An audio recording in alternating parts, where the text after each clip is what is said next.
Evening hours at IKIM FM. Assalamualaikum warahmatullahi wabarakatuh, and a very good afternoon to our dear listeners of IKIM FM. Welcome to a brand new episode of Open Forum. I'm your host Patricia Afrina. Alhamdulillah. Thank you very much for listening to us from wherever you are.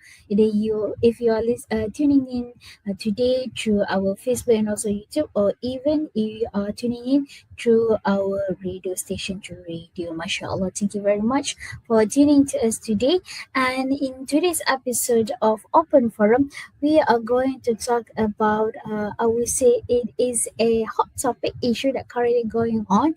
There's a lot on the television out there, which is on the topic good intentions are not enough, professionalizing governance in charities. So if you look at in nowadays that in many charitable and also non-profit organizations, we often assume that sincerity and good intentions are sufficient. However, as in today's is quite complex, I say it's becoming more complex environment where large sums of public funds are entrusted to institutions and public trust is fragile. So good intentions alone are no longer enough.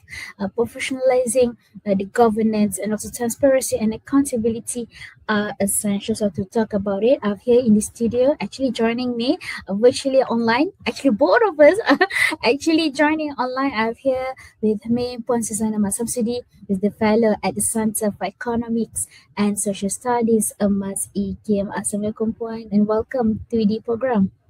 Waalaikumsalam warahmatullahi wabarakatuh. Nice to meet you again, Puan Patricia, and to all our listeners of IKIM FM. Salam Ramadan, Salam Malaysia Madani. MashaAllah. How are you, Puan? Good, thank you. Distance doesn't matter to us, right? We are separated by miles away, yet we are still meeting in this open forum slot. Right, so inshallah, no matter where we are currently right now, we hope that we'll be able to deliver good information to our listeners out there, on especially when topics related to the hot issue in Malaysia right now, mashallah.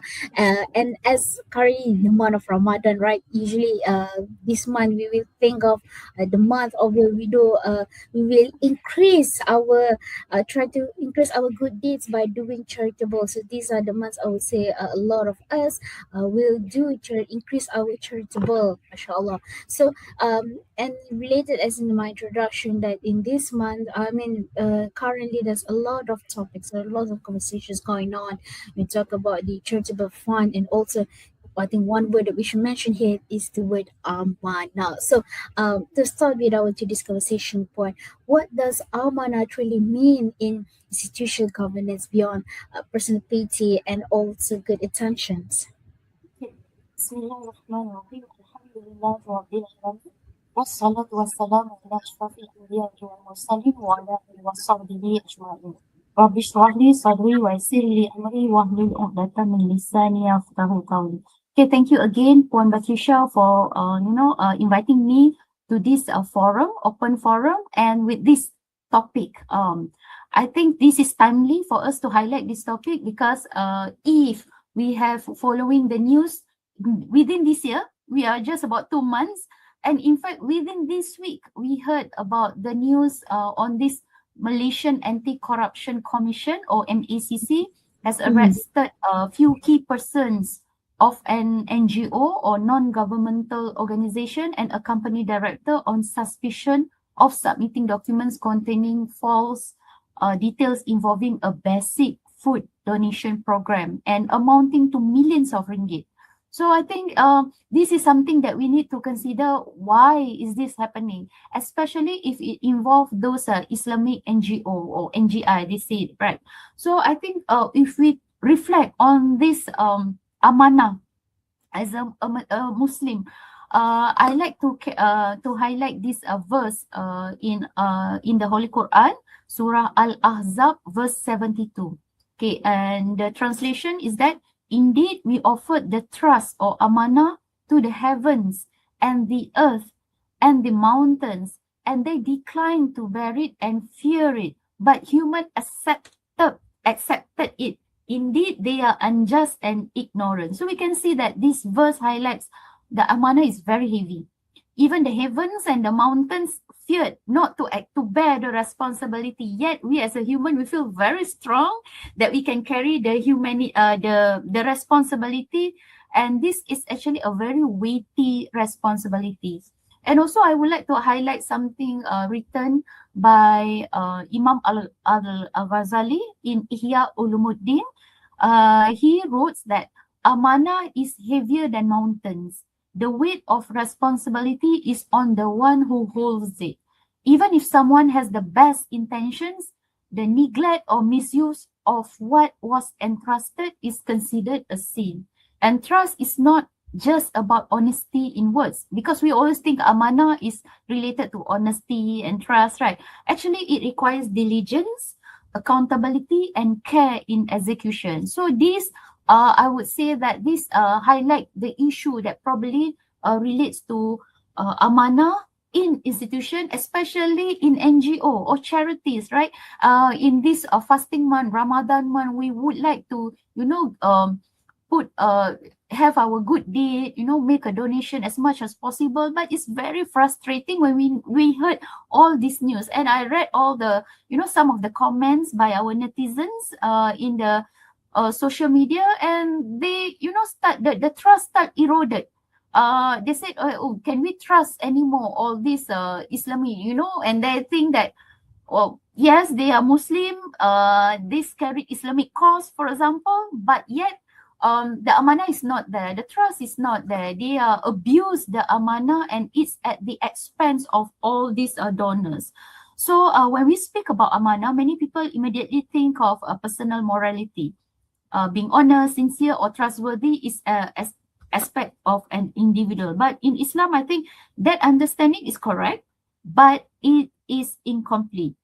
Amanah is not only a personal virtue, it's also an institutional responsibility. To think about it, when this NGO or charities operate, they carries the responsibility not only from the donors, but to make sure that those the beneficiary, the recipient, will have the best the best quality of donation from these donors, be it in the form of food or clothing or even money. So the best for the money, for example, if whatever given by the donors will be 100% distributed to this beneficiary or to these receivers, so the recipient. So but when we heard all these issues highlighted in the news, so I think when we talk about amanah, first, amanah means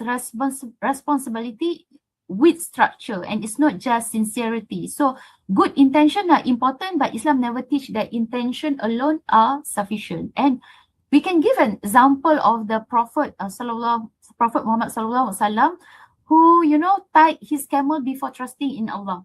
So in the same way, organization must build system. It's very important to build system that protect the trust. So financial procedures must be there, approvals, documentation, and oversight are not sign of mistrust, but they are the signs of responsibility. Okay, I can carry on with all these things, but I think to highlight and to summarize, I think yes, first, amanah means responsibility. Second, I think amanah is also means to protect the rights of all the stakeholders. And third, amanah also requires transparency.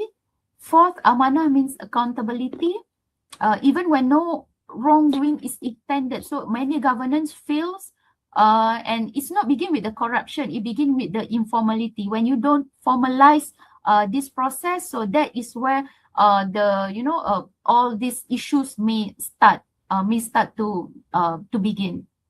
Fifth, institutional amanah requires role clarity. There must be very clear who does what.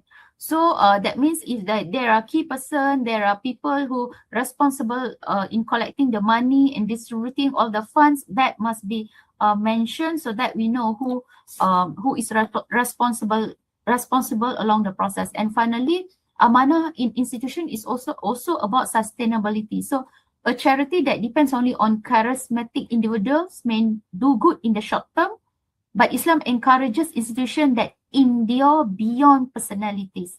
So that is a when we have a proper system, proper control, perhaps this will sustain, the charities will be sustainable. So if we to summarize, amanah is all about institutional governance, and these are all related to the five things: responsibility, protection of the stakeholder right, transparency in decision and finances, accountability through oversight, and sustainability beyond individuals. So I think that will be the basic idea of what is amanah, and and how it should be carried on in the NGO or charities beyond personal piety and good intention. MashaAllah, if you look at it, the word amanah itself is a very heavy word, and imagine at the very smallest thing, every single thing, even our life, the way we live our life is also a part of the amanah that was be given Yes. to us by Allah. So I think many aspects in our life involve around the word amanah itself. So imagine you as in someone who works in a organization NGO, and you are trusted to manage fund that involve, if not hundreds, thousands, or even millions, right? So these involve money from other people, for a lot of people. So this is such a big amana. So as you mentioned, that it doesn't just involve individual virtue, but also as a structural principle, bigger one as a institution responsible. I think more NGO out there or charity organizations out there need to be aware of this and how they say the significant carries, not just it going to affect us in this life but also in the afterlife. MashaAllah, we still have a lot more to discuss in this conversation, but we go for a short break first. And to our listeners, if you have any questions or would like to share your thoughts onto this conversation, you can leave it on the comment section of this posting on Facebook and also YouTube, or you can simply contact us through our WhatsApp contact. So don't go anywhere. Stay tuned to IKIM FM.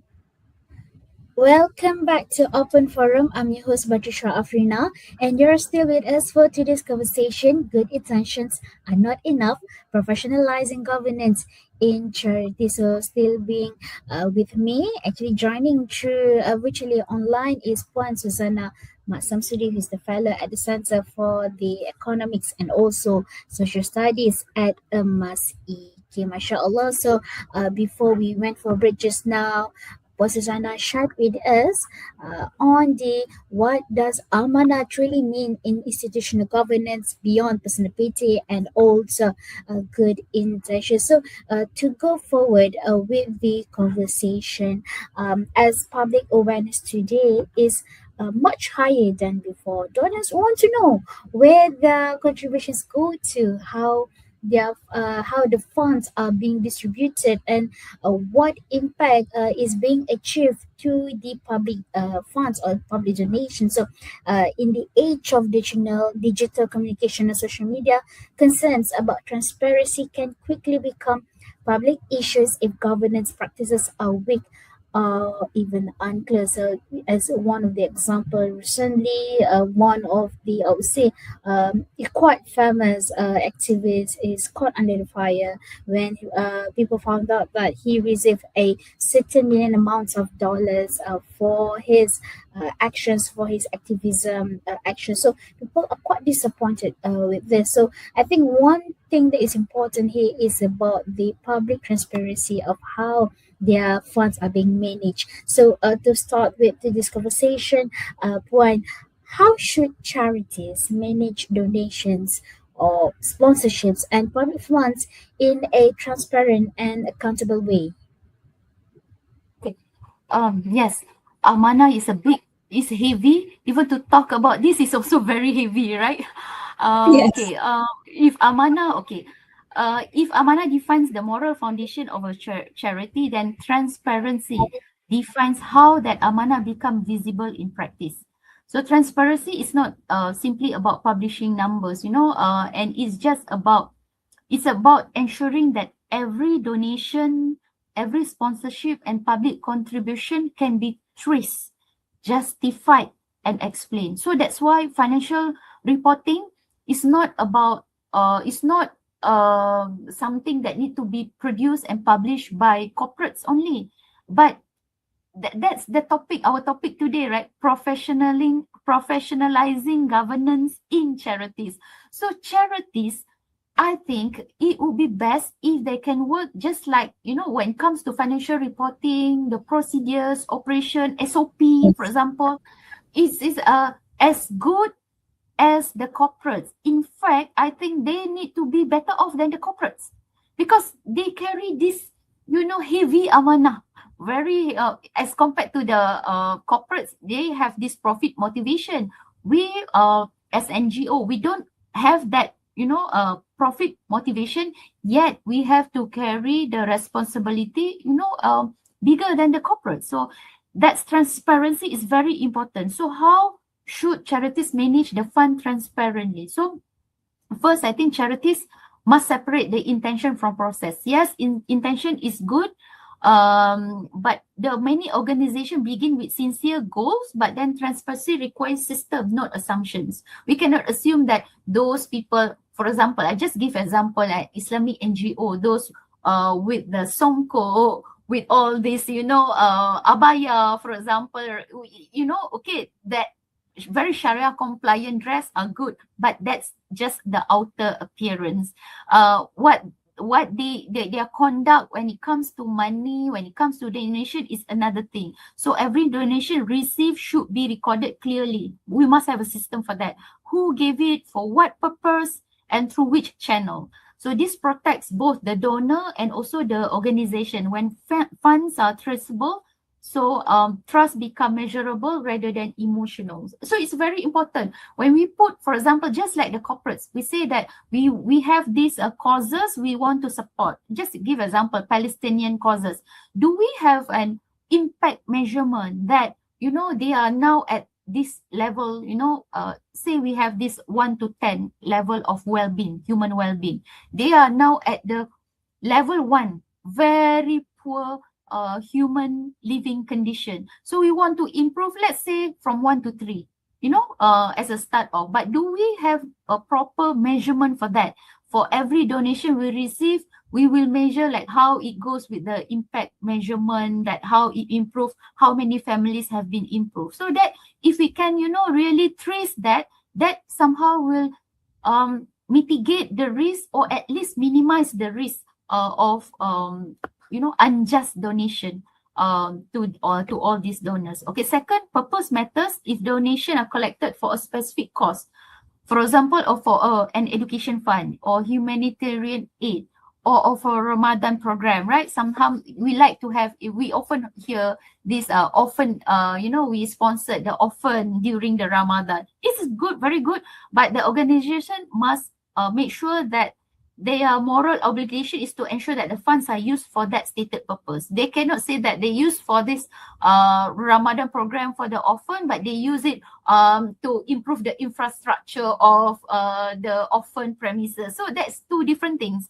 So it must be clear, because we know that we must fulfill the intention of the donors. So, and if circumstances change, for example, they receive a very high amount collection for the donation, then probably they put a budget, say they just want to collect for 500,000, just example, they already meet that number, so they need to probably they can inform they use extra amount for other purpose, yet they still need to mention what are the purpose. So in Islamic ethics, I think clarity of intention must be matched by clarity of execution. Okay. And third, charities need to adopt a structured financial control. So I think, just as I mentioned, that as much as possible, try to come up with a professional financial report. You can get, maybe hire someone to help you with the proper recording, if you don't have it for the first time, or even if you have it, you need to improve it, and then probably have internal audit to check on it. So that would be we want to show that our charities are the top when it comes to the professional execution. Periodic reporting is also important, and I think other than that, sponsor Sponsorship must be handled carefully, whether it's corporate or individual sponsors may support program, event or operational cost. So to talk about this operational cost, so I as the example that you give to me just now, I think it's fair for the charities to collect some amount to cover their operational costs. Of course, to advertise about the causes, to run the programs, they need manpower to do that. So there's nothing wrong to, have some amount, a proportionate amount to cover this cost. But the problem is how much is enough, right, to cover this operational cost, because to the donors, they want to give as much as possible, if possible 100% all to the recipients. So probably we I think the best practice is to put a cap on this, a limit on this, so that if we can justify the amount. For example, I just give example for 5 million ringgit to run the operation.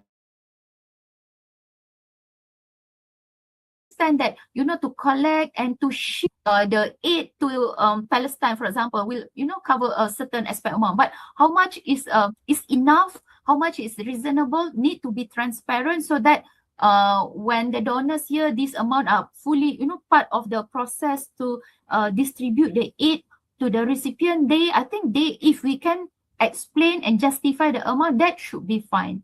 And that lead us to the another factor, communication. So communication, especially during the challenges, is very essential. So if you collect a certain amount to renovate a mosque, for example, right, or to build a school, but if the project faces delays, so costs increase or maybe the targets change, so silence erode the trust faster than. So that means transparency means informing the stakeholders early, so that they have, for example, they face certain issues or operational issues, and that projects need to be delayed. So if you communicate clearly and timely, I think that will also maintain the trust of the donors. And yes, transparency is not about perfection. Don't worry, no charities operate without challenges, but rather transparency is about honesty in process, clarity in reporting, and humility in accountability. So it turns generosity into a shared responsibility between the giver and also in the institution. So when charity manage the fund transparently, I think they honor the trust of the donors, protect the dignity of the beneficiaries, and strengthen the credibility of the entire charitable sector. So when the trust is there, don't worry. I'm very sure the donation will come again and again. So that will help to improve the economic and the human well-being along the way, and also to in the future. So yes, that's all. Back to our main thing. It's all about amanah and how we execute the amanah. Yes, but actually, are there in Malaysia or even in other parts of the world, are there any, I would say, fixed regulatory frameworks that is imposed on these non-charitable organizations or NGOs? Are they actually in Malaysia? Or if not, do we have to go to an extent where we have to make it mandatory to for the NGOs to go to, I would say, independent audits? What do you think about it? In Malaysia, for charities, normally they can register under ROS, Registrar of Society. They can carry out. Some also, not just charities, it could also include foundation, for example. So I'm very sure ROS, Registrar of Society, has their own guidelines. But question is it enough, or is it need to be improved? That are the things we need to consider. And also when it comes to Islamic charities, the amanah, the burden is even more, because we need to build the trust. We need to protect the image that Islam, encourage all this donation, and donation responsibility is not just personal responsibility is institutional, and it carries the image of Islam. So I would like to highlight that in countries like US, for example, they have what they call charity navigator. So they rank the charities according to a certain factors. For example, if they have very good financial reporting, they will give 5 star, for example. And also they will look into who are running these charities. What about the management? They have all these evaluation criteria, and at the end they will rank the charities from, I think, if I'm not mistaken, from 1 to 5. So that somehow give the donor a guideline. Oh, okay, this is a very good charity. They have 5 star. They are professionally managed. So that, I think, that is something that we can take as a guidelines, as a framework to enhance our local charities, especially our Muslim charities, how they can take the guideline from the charity navigator and put take, in addition, because we are carries the amanah, we also have to need to make sure that that our business process or our charitable operating procedures also follow the Islamic governance. Yeah. This is indeed a very important topic, and as you mentioned, that especially if you have NGOs that relates to the name Islam itself, it can Yeah. create. It is not being managed properly. It can create, I would say, forgive me. I think if this is too much, but it might create a fitna to the religion itself. So Yes. it is very important for us to have this understanding on how these public funds should be managed. So inshallah, after this, we are going to talk about how it should be managed. But before that, we go for another short break. And to our listeners, if you have any questions or would like to share your thoughts on today's conversation, you can leave it on the comment section of this posting on Facebook and also YouTube. Or you can simply contact us through our WhatsApp konti. So don't get anywhere. Stay tuned to IKIM FM.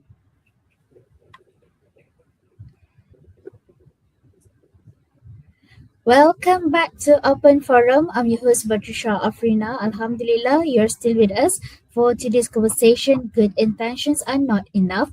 Professionalizing governance in charities. So, before we went for break just now, Puan Suzana shared with us on the how should the charities manage the donations and also public funds in a transparent and accountable way. So we already now understood on the factors, also the keys are needed to have a transparent communication when, especially for the these NGOs on informing to the public on how they manage the funds.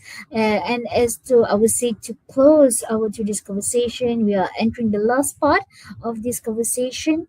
Let's look again on the public trust. It is, I would say, the most public trust, the most valuable assets when we talk about in any charitable institution. And again, I think the main theme of this conversation on the trust, the public trust people have on these NGOs. So if it's not being managed properly, the trust can be shaken, and the damage often extends beyond a single organization. It can affect the entire charitable sector itself, and at certain point, it may affect the name of our religion, as there are many NGOs out there who relate itself and doing good for the benefits of the Ummah. So even one case of mismanagement or misconduct can create widespread skepticism and also discourage future donations. People may not want to donate more in the future. So when these integrity issues arise, what reforms are needed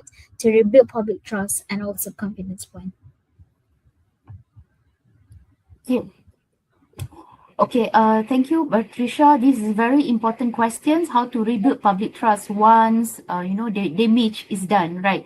So integrity issues arise in charitable organization. The damage is rarely limited to one institution. So it will the whole ecosystem. So in our case, the image of Islam itself is being questioned.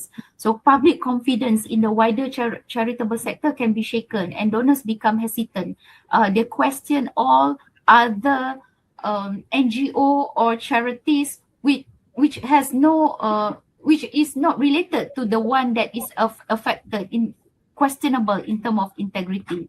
So beneficiaries may also suffer because we don't have, because actually charities play a very important role um, to as an intermediary between the donor and the recipient. So if the trust is eroded, so we will see some kind of a problem and issue with the intermediary. So beneficiaries may suffer, and even well-governed organization also may feel the effect. So the question is not only how misconduct happens, but how trust can be restored when it does.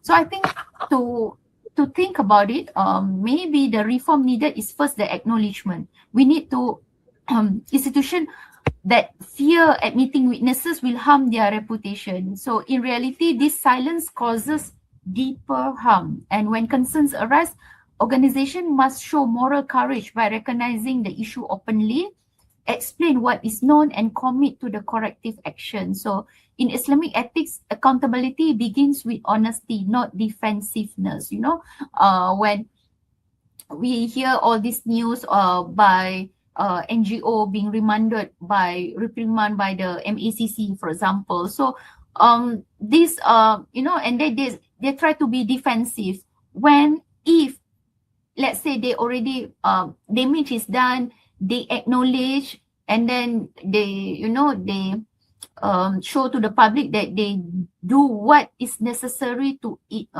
improve that situation. And by the future management leaders, that could be one way to improve the public trust on these charities.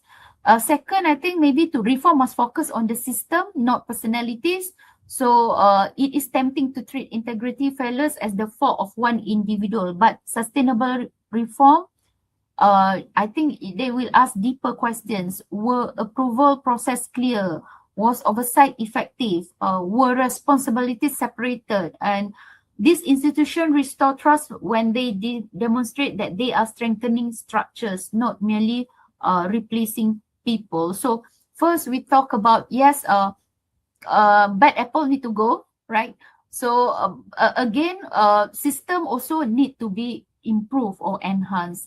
I think the third one is independent review is essential. So these come with all this audit process to rebuild the credibility. Again, the fourth one, I think communication also must be continuous, so that from time to time, for example, if you have a proper website of, how much collection, you can update timely, if possible, real time, how much collection is, managed to, how much collection you managed to get for a fund, for a purpose of certain causes. So with that one, and how did you distribute? When do you distribute? Who are the recipients? Are they happy with the with the aid that you provide to them? So these are all important aspects, not just periodic reporting. I think if you can update regularly in your website, timely basis, that also increase the part of the reform process to increase the public trust. Other than that, I think fifth, the board and trustee also important. So if we look into the some of the research, even by the academic research, scholars has proposed that amanah should be a governance objective on par with transparency and accountability. So in this context, for amanah to be carried on properly, so we need Sharia supervisory board, for example. We need ethical procedures, and we need also stakeholder engagement mechanism. So studies also have been conducted to the non-profit or charities, and they have research have shown that those charities that operationalize amanah. So we are not just talking about honesty, you know, as an individual honesty, but we really operationalize it in the institution level. That means proper documentation, proper policies and ethical codes. So they tend to have higher stakeholder trust, better compliance practices, and clearer financial reporting. And these all at the end can reduce corruption risk, a better donor retention, and higher program impact. So that's some of the aspect. Other thing, I think from time to time, organization or charities might also reconnect with their mission. Sometimes governance crisis occur because institutional drift from their purpose to expansion, you know, as they expand from service to visibility or from impact to branding. So they need also to make sure that from time to time they maintain with their original mission. So reform therefore include revisiting the organizational core objective and to renew constantly. I think that's a key important things for to reform this public trust and charities. And when reforms are genuine, transparent, and sustained, I think trust does return, sometimes stronger than before. So don't worry if we face all these crises. Sometimes crisis is the beginning of a new leap to a better governance. And in that process, governance itself become part of the charity service to Ummah. So I think to conclude, I would say that governance is not about procedures. It's about trust, and every ringgit or every dollar donated, every decision made, and every program delivered carries an amanah that extends beyond this world for us as a Muslim. And then when charities strengthen the governance, they do not become less spiritual. In fact, they become more worthy of trust, more effective in service, and more faithful in the responsibility Allah has placed upon us and them. And because true amanah is not only about good intentions, it is about ensuring that trust is protected today and for generations to come. So if we think about it, you know, our Prophet Muhammad sallallahu alaihi wasallam, he at the very tender age, he is known as he was known as Al-Amin. You know, that itself is to, you know, how important is that Al-Amin. That means someone who is trustworthy to carry the heavy amanah, the weighty amanah that Islam placed on us. MashaAllah. Thank you for Suzana for the, I would say, insightful reflections, insightful sharings on the importance of professionalizing governance in Yes. charity. So I think from what we can conclude from today's discussion that while good intentions are important, are needed, they must be supported by a system that is transparent for the public to know that to know how their funds are being managed. And also, I think another key importance is about the accountability, and also a sound institutional framework. So, professional governance is actually not a luxury; it is a moral and social responsibility, especially when managing public trust and public funds. Again, it is a very big amanah, especially when you have NGOs that relate themselves to the name of Because we the also nation itself. Yes, Yes, fine. because at the end, we also want to help make sure that institutions are sustainable. Sustainable. Imagine if institution like Zakat or Baitul Mal, you know, people have, trust deficit. So what will happen to the economy and well-being and welfare of the Ummah? So that is very, very important. So the effect can be extensive, right? Point, and it will affect the Yes. future generations, not just us. And as in a Muslim, we will know that this is something that need to be answered in front of Allah. So it's not just going to affect us in this life, but also in the hereafter. MashaAllah.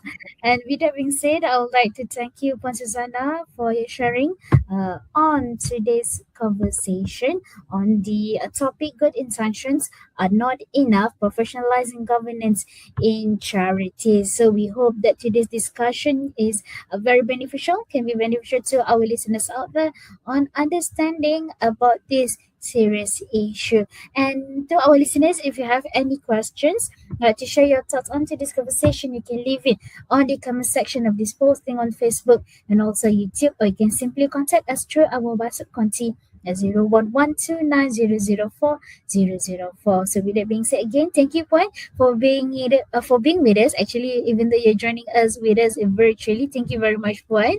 Assalamualaikum. Waalaikumsalam warahmatullahi wabarakatuh. And to our listeners, thank you again for tuning to us today. Don't forget to tune in to us next for more conversation. All this only on IKIM FM, Inspirasi Utama